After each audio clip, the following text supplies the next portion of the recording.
Sempat tak sadarkan diri, kondisi Dorce Gamalama membaik. Kabar tak mengenakan datang dari Dorce Gamalama. Ia dikabarkan sempat tak sadarkan diri dan di Rumah Sakit Priyama Bekasi Barat pada Kamis 7 Oktober 2021 malam. Kondisi Dorce Gamalama dikabarkan mulai membaik. Anak Dorce, Siti Khadijah, membeberkan bahwa sang ibu sudah mulai memberikan respons. Meskipun saat ini Dorce Gamalama masih dirawat di ruang ICU. Perihal penyakit sang ibu, Siti Khadijah masih belum bisa memberikan banyak keterangan karena dokter masih melakukan observasi.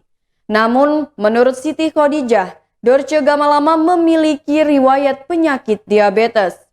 Kemudian Dorce Gamalama dikatakan sudah tidak menggunakan ventilator atau alat bantu pernafasan.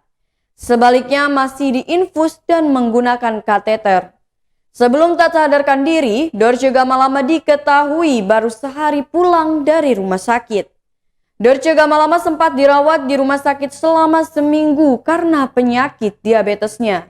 Siti Khadijah membeberkan kronologi sebelum sang ibu tidak sadarkan diri.